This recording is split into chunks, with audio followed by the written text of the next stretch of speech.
آیت نمبر 90 نحمدہ ونصلی علی رسولہ الکریم اما بعد فاعوذ باللہ من الشیطان الرجیم بسم اللہ الرحمن الرحیم ان اللہ یأمر بالعدل والاحسان وایتاء ذی القربى وینہی عن الفحشاء والمنکر والبغی یعظکم لعلکم تذکرون صدق اللہ العظیم۔ تین چیزوں کا حکم کیا گیا کہ کرو، عدل اور انصاف کرو، بھلائی اور اچھائی کرو، اور رشتہ داروں کے ساتھ مالی تعاون بھی کرو۔ تین چیزوں سے منع کیا گیا۔ اگر ان تین چیزوں سے منع ہو گئے تو یوں سمجھ لو کہ جتنا منکرات ہیں سب سے بچ گئے، وہ ساری اسی میں آ جاتے۔ ایک تو فرمایا وَيَنْهَا عَنِ الْفَحْشَاءِ وَالْمُنْكَرِ، فحشاء اور منکر سے رک جائے۔ فحشاء اور منکر میں تھوڑا سا فرق علماء نے بیان کیے۔ ایک فرق تو یہ ہے کہ فحشاء اسے کہتے ہیں جو اکیلے نہ کر سکے، دوسرے کو شامل کر کے کرے، جیسے زنا ہو گیا، لواطت ہو گئی۔ اور منکر کہتے ہیں کہ جو اکیلے کر سکے، جیسے چوری ہو گئی، اکیلے بھی کر سکتے۔ دوسرا فرق یہ ہے کہ علماء فرماتے ہیں کہ فحشاء کا تعلق فعل کے ساتھ ہے اور منکر کا تعلق قول کے ساتھ ہے۔ نہ تو کوئی برا فعل کرے نہ بری بات بولے۔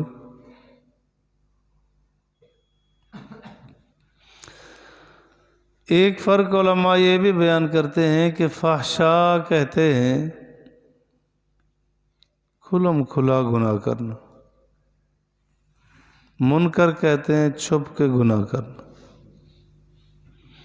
ظاہری گناہوں سے بھی بچے، چھپ چھپا کے گناہوں سے بھی بچ جائے، خوب ہو جائے گا۔ وَيَنْهَى عَنِ الْفَحْشَاءِ وَالْمُنْكَرِ، رک جائے فحشاء سے اور منکر سے۔ اور ایک والبغض، سرکشی سے رک جائے، ظلم اور زیادتی سے رک جائے۔ ذرا برابر بھی کسی پر ظلم نہ کرے۔ ظلم نام ہے حد سے بڑھنے کا، حد سے ہٹنے کا، اس سے بچ جائے۔ اللہ فرماتے ہیں یعظکم، تم کو نصیحت کرتا ہے، لعلکم تذکرون، شاید کہ تم نصیحت حاصل کر لو۔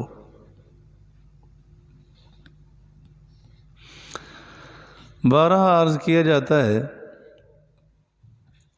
کہ کچھ احباب اپنے طور پر اپنی مرضی سے مطالعہ کرتے ہیں اور کبھی نقصان بھی ہو جاتا ہے۔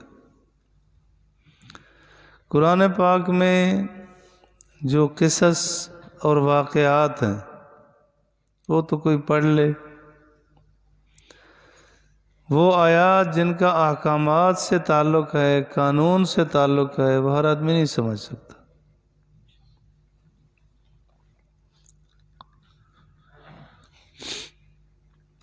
ہر ترجمہ دیکھنے سے نقصان یہ ہوگا، ایک ترجمہ ہے ترجمہ مقبول،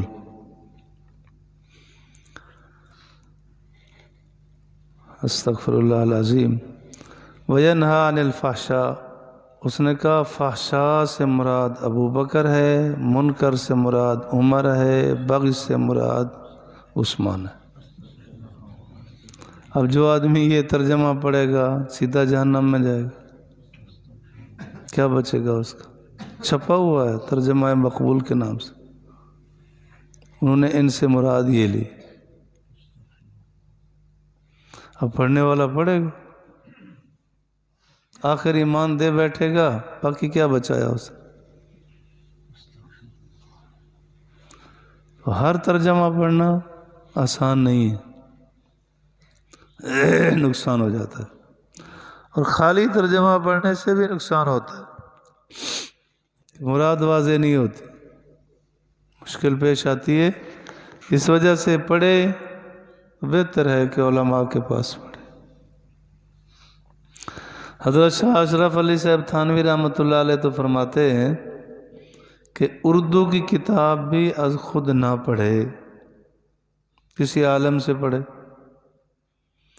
اور اگر پڑھتا ہے تو جس جگہ تھوڑا سا شبہ ہو وہ نشان لگاتا جائے، پھر پوچھے علماء سے، اس کا مطلب نہیں سمجھ آئے۔ بڑے دھڑلے سے کہتے ہیں کہ جی میں نے تو ترجمہ پڑھا ہوا۔ اور ایک یہ بھی کہ آج کل یہ موبائل کا دور ہے، فیس بک پہ پتہ نہیں کیا کیا چڑھا دیتے ہیں، بہت سارے واقعات اور روایات من گھڑت پیش کرتے، پتہ ہوتا نہیں۔ پہلے تو اس کو غور سے پڑھے کہ کوئی بات سمجھ آتی، اس کو آگے تو نہ بھیجے کہ اگر وہ غلط روایت ہے اور آگے بھیج دی تو یہ بھی گناہ میں مبتلا ہے۔ ہر بات ایسے بڑے زوردار انداز سے حوالہ دے رہے ہوتے ہیں کہ جی فیس بک پہ میں نے خود پڑھا ہے، ایسے لگتا ہے جیسے قرآن کی آیت پڑھ کے بیٹھو، ایسا نہیں ہے۔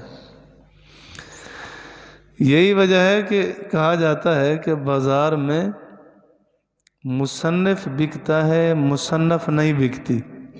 مصنف کہتے ہیں لکھنے والے کو، مصنف کہتے ہیں کتاب کو۔ پہلے دیکھا جاتا ہے کہ لکھی کس نے، پھر لیا جاتا ہے کہ آدمی مستند ہے، معتبر ہے، پھر تو لے لیجئے۔ اگر آدمی معتبر نہیں تو کتاب کیا معتبر ہوگی؟ معتبر شخصیت کو دیکھا جاتا ہے۔ مفتی شفیع صاحب رحمۃ اللہ علیہ فرماتے ہیں میں دارالعلوم دیوبند میں جب پڑھاتا تھا نا، تو اس وقت مجھے خیال آیا کہ میں کتب خانہ کھول لوں، کئی کتابیں آئیں گی، مطالعہ بھی ہوتا رہے گا، بیچیں گے بھی، نفع ہو جائے گا۔ کہتے ایک کتاب مجھے مل رہی تھی، بڑی خوبصورت بھی، ٹائٹل، کاغذ بھی اچھا، سستی مل رہی تھی، میں نے لے لی۔ میرے ایک استاد صاحب تشریف لائے تو انہوں نے کہا کہ یہ کتاب کتنے کی لی ہے؟ میں نے بتایا، انہوں نے مجھے مناسب نفع دے کے خرید لی، جتنا میں چاہتا تھا اس سے بھی بہتر نفع دیا، لے کے اپنے کتب خانے میں لے گئے۔ میں 6 مہینے کے بعد گیا تو وہ کتاب ایک کونے میں رکھی تھی۔ میں نے کہا حضرت جی یہ کتاب بکی نہیں۔ فرمانے لگے اس کتاب میں بے شمار غلط باتیں ہیں، میں نے کہا تیرا دل نہ ٹوٹے، میں نے خرید کے رکھ دی، یہ بیچنے کے قابل نہیں۔ پھر انہوں نے مصنف کا تعارف کرایا کہ وہ فلاں کی لکھی ہوئی ہے، وہ ایسا نالائق انسان تھا۔ تو کبھی اندازہ نہیں ہوتا، کتاب کو دیکھا کہ بڑی زبردست کتاب لگ رہی ہے، لیکن حقیقت کچھ اور ہوتی۔ تو پہلے مصنف دیکھا جاتا ہے، پھر اس کے بعد مصنف خریدی جاتی ہے۔ احتیاط کی جائے۔ وَأَوْفُوا بِعَهْدِ اللَّهِ، اور پورا کرو اللہ کا عہد، اذا عاہدتم، جب تم نے عہد کیا۔ ایک بات کہ اللہ کا عہد پورا کرو ہے، یہی الکریم اذا وعد وفا۔ لائق آدمی وہی ہوتا ہے کہ جب وعدہ کرے تو نبھائے۔ الوعد عدۃ، وعدہ ایک قرض ہے، اس قرض کی ادائیگی بجا رکھے۔ اللہ تعالیٰ سے بھی عہد کیا تھا کہ اللہ رب العالمین نے سارے ارواح کو جمع کیا وادی نعمان میں جو عرفات کے قریب ہے، سارے روحوں کو اللہ نے جمع کیا، پھر اس کے بعد سوال کیا الستُ بربکم، کیا میں تمہارا رب نہیں ہوں؟ تو سب نے کہا قالوا بلا، واقعی آپ ہمارے رب ہیں۔ وہ عہد کیا تھا، اسی عہد کی یاد دہانی کے لیے انبیاء تشریف لائے، ہر نبی نے آ کے وہ وعدہ یاد دلایا، تو آدمی وعدہ نبھائے، اور وعدہ نہ نبھانا اچھی صفت نہیں ہے، یہ منافق کی صفتوں میں سے بتایا گیا۔ آیت المنافق ثلاث، اذا حدث کاذب واذا وعد اخلف واذا اؤتمن خان، کہ مومن کی شان یہی ہے کہ جب وعدہ کرے تو وعدہ پورا کرے، نہیں کرے گا یعنی وعدہ کرتے وقت دور ہے، زوردار دور ہے، ہمارا دور منافقت کا دور ہے، وعدہ کرتے وقت ارادہ نہیں تھا اس کو نبھانے کا، یہ ہے وعدہ خلافی۔ وعدہ کرتے وقت ارادہ تھا 100% کہ میں نبھاؤں گا، لیکن پھر کوئی عوارضات پیش آ گئے، وہ معذور ہے، وہ معذور ہے کہ نبھانے کا ارادہ پختہ تھا، پکا تھا، لیکن پھر حالات پیش آ گئے، کوئی رکاوٹیں پیش آ گئیں، کوئی مشکلات پیش آ گئے، نہیں نبھا سکا، وہ گنہگار نہیں ہوگا۔ وعدہ نبھانے کی پوری کوشش ہو، عہد نبھائے، اللہ سے بھی نبھائے، جب بندے سے وعدہ کرے اس کو بھی نبھائے، اس لیے پہلے سوچ کے پھر وعدہ کرے، میں نبھا سکوں گا، پھر ٹھیک، اس میں سستی اور کاہلی نہ ہو۔ وَأَوْفُوا بِعَهْدِ اللَّهِ، ایک کامیابی کا اصول کہ اللہ سے عہد پورا کرو، اذا عاہدتم، جب تم نے عہد کیا، وعدہ کیا۔ یہ لفظ بولا جاتا ہے وعدہ، عہد، تھوڑا سا فرق علماء نے بتایا ہے کہ وعدہ کہتے ہیں ایک طرف سے، عہد کہتے ہیں جانبین سے، کہ دونوں وعدہ کریں کہ نبھائیں گے، ٹھیک ہے انشاءاللہ۔ اور وَلَا تَنْقُصُوا الْأَيْمَانَ، قسموں کو نہ توڑو، بعد توکیدہا، اس کے پکا کرنے کے بعد۔ پہلے تو یہ ہے کہ حتی الوسع قسم کھانی نہیں چاہیے، کوشش کرے قسم سے بچے، کبھی جھوٹی قسم، کبھی سچی قسم، پھر وہ تو بھی آبس سب مل جاتے، تو لہذا احتیاط کرے قسم نہ کھائے، اور اگر کبھی سچ پر، حق پر قسم کھا لی، پھر اس پہ پکا رہے، پھر اس کو توڑے نہیں، قسم اٹھا کے، قسم کھا کے پھر توڑنا، یہ اچھی صفت۔ وَلَا تَنْقُضُوا الْأَيْمَانَ بَعْدَ تَوْكِيدِهَا وَقَدْ جَعَلْتُمُ اللَّهُ عَلَيْكُمْ وَكِيلًا، بنایا تم نے اللہ کو اپنے اوپر ضامن، اللہ کی قسم تو اللہ کو گواہ بنایا، ضامن بنایا، اب پھر توڑتا ہے، اللہ کی ذات کو ضامن بنا کے پھر توڑتا ہے،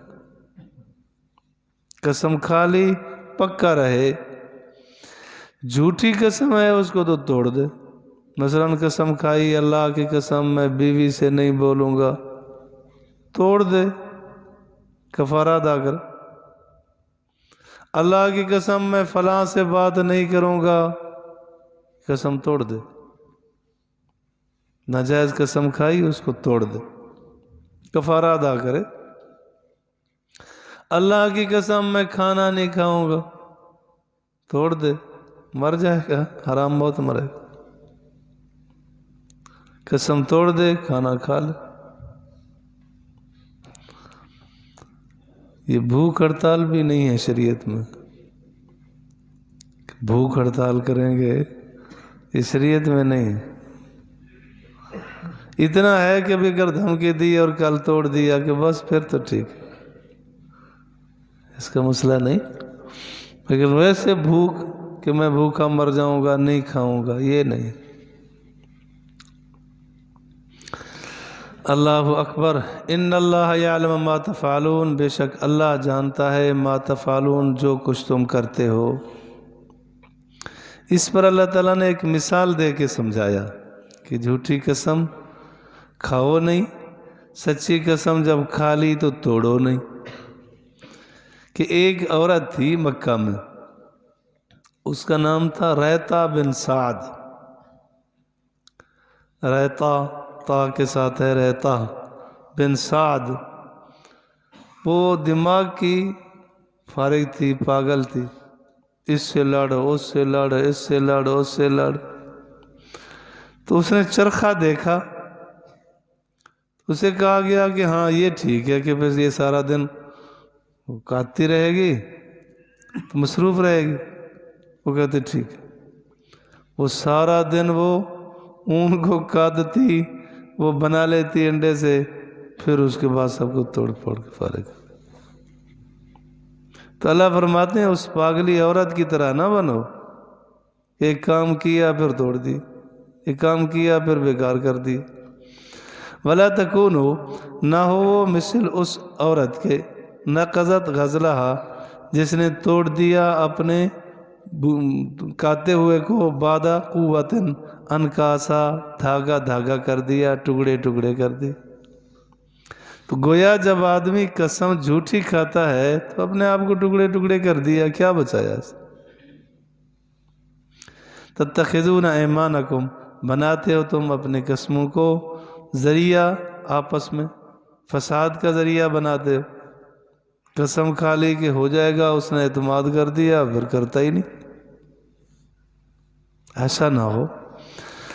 ان تکون امتن ہی اربا، کہ ہو جائے گی ایک جماعت، ہی اربا کہ یہ بڑھ جائے، من امتن دوسری سے، کہ میں اس سے آگے نکل جاؤں، اس سے آگے نکل جاؤں۔